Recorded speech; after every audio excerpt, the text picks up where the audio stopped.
What is the word to use when you're feeling happy and sad at the same time?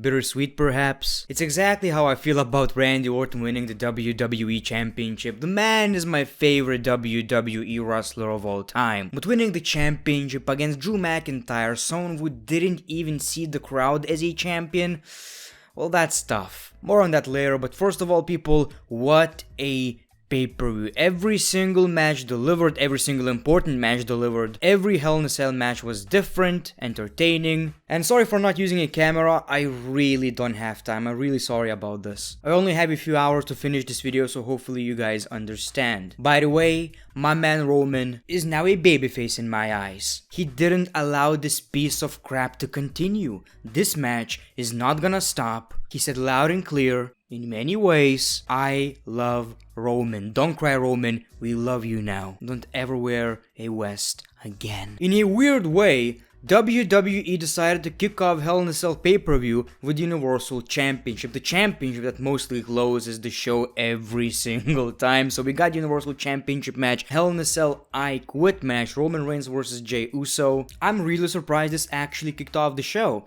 So this made me believe, okay, this is gonna suck. This is gonna suck. But it didn't. It was a great match. Now I don't know how people feel about this, but it was a bit similar to Bray Wyatt versus Seth Rollins in a way that it was kinda overbooked, and WWE did this again. You know, this match is gonna be stopped. I cannot watch this continue. Well, the difference is, Jey Uso is not the Fiend. He's a normal guy. And this actually didn't end in the referee stoppage, because Roman is way too badass and he saved us from this garbage. It wasn't necessarily your typical Hell in a Cell match, it was more about the story. You know, a lot of storytelling, very similar to their Clash of Champions match, but this one had even more emotional moments. I guess 99.9% of the stuff that happened during this match would be accomplished without Hell in a Cell, but the match was still extreme and I did like the visual. Again, we got a lot of shit talking from Roman Reigns. My favorite part of Roman Reigns' new character, you know, just being an ass, just a psychopath. We got this steel step spot, and after this spot, they actually wanted to stop the match. We got a bunch of officials. Roman Reigns says, don't you dare stop this match. He pushes an official and he basically threatens to, well, basically destroy everyone. So thankfully the match didn't stop. I was very nervous, and then Roman Reigns was in this psycho mode. All you needed to do was acknowledge me as the tribal chief, and he was about to, well, kill the man. Yeah, that's probably the end of your life. Yeah, that was your last match. But we got Jimmy Uso, and we got this emotional spot. Jimmy Uso still forgiving Roman, saying that we're brothers, you know, we're family. I don't know what you're going through, but it's gonna be alright. We're here for you. And it almost seemed like Roman actually feels sorry. He feels guilty. He says, I don't know what's happening with me, and he's crying. But all of this was just an act. He gets Jimmy into a submission, and Jey can't watch this because his injured brother is being attacked, so he says, I quit. Not because he gave up, but because he didn't want to see his brother getting hurt. So in a way, yes, it was a bit slightly overbooked, but in this match, specifically in this match, I guess it kinda worked, because this whole storyline is, yes, they have great matches, but it's mostly about the story itself. A lot of storytelling in every match, because so far we got two matches, two very different matches, story-driven matches, a lot of story stuff. So I don't really mind this. I think it was different and I actually did enjoy this, but I wish the referee, instead of saying, you know, I'm gonna stop this match, I wish he just felt sorry, you know, because we still have this, you know, shitty taste in our mouths from last year's Hell in a Cell. But yeah, Roman retains the championship. We got his father, his uncle, and yes, he's the tribal chief, the head of the table. And yes, what a story. I'm almost sure this is the end. Could be, we'll see. But I wouldn't mind seeing more if I'm being honest. This is great. Roman Reigns' heel run so far is one of these fantasy ideas you have. You imagine how great it would be, and this is a very rare instance where your fantasy booking is actually worse than the actual thing. This is unbelievable. Then we got Elias versus Jeff Hardy. We got a concert. Jeff Hardy interferes. This didn't do anything for me, if I'm being honest. Your typical Monday Night Raw, Friday Night SmackDown match on television that you don't care. By the way, I did find it hard to focus on some matches because, you know, I have a baby now. I'm thinking about it all the time. I haven't even seen the kid yet. So, it's pretty emotional right now. So sometimes I found myself just not focusing on the matches as much as I should, so apologies if I missed anything. But yeah, this didn't do anything for me, and it ended in a disqualification when Jeff Hardy hit Elias with a guitar, which makes sense, I guess, but yeah, what was the point? I don't know. Then we got another non-Hell in a Cell match, which was The Miz versus Otis. So we got Morrison, we got Tucker, watching the match. And this actually, I didn't like the match. Every Otis match is just,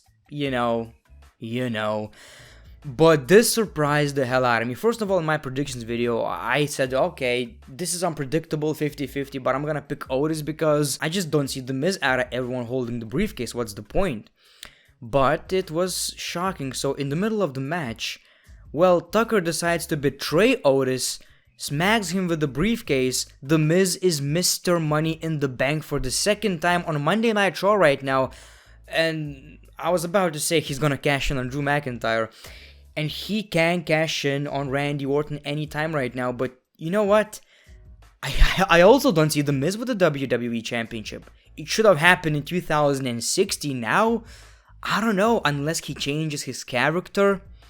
But, man, I kind of feel sorry for Otis. I wanted him to lose, but at the same time, I do feel sorry. He doesn't deserve this. So, yeah, that sucks. But wow.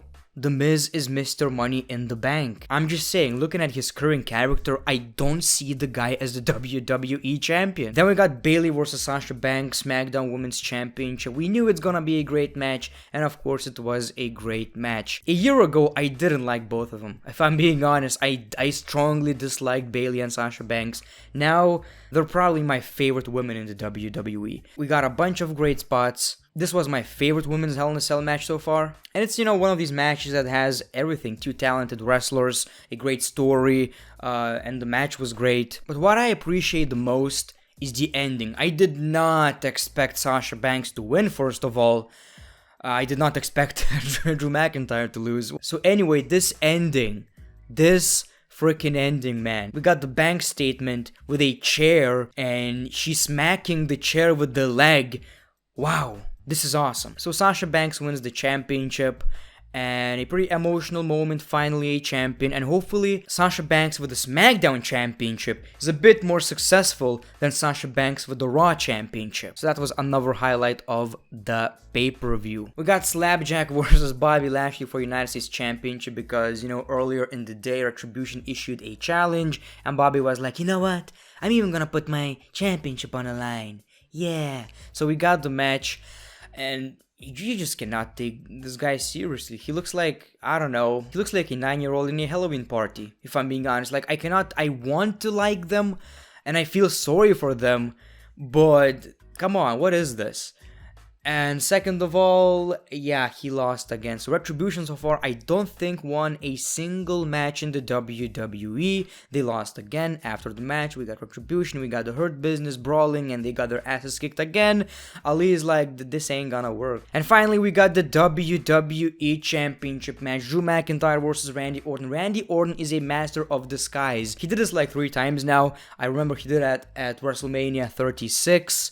Then, he decided to dress up as a janitor, and now again as a cameraman. So this match was pretty good in my opinion. Again, at first I found it hard to focus on this match, but that's probably my, issue. Later it got interesting, they used the roof, which was a bit underwhelming if I'm being honest. We didn't get anything crazy up there. But I mean, this spot, yeah, the impact. I was genuinely worried about Drew McIntyre.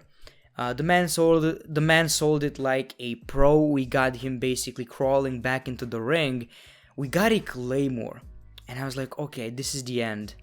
And I was feeling fine. I was like, okay, it's okay now. But Randy Orton, he wasn't in the ring. So then we were supposed to get another Claymore, and at this point I was like, okay, man, I think Randy is winning. Or we're getting an RKO, but Drew is still kicking out. Well, we got an RKO, and Drew McIntyre did not kick out, and we have a new WWE Champion. Again, I don't know how to feel. Randy Orton is my favorite wrestler. I want him as the champion, but not right now. You know what I mean? Like, Drew McIntyre is such a likable dude. I just see how much this guy loves being a champion, loves being a wrestler, just takes it so seriously.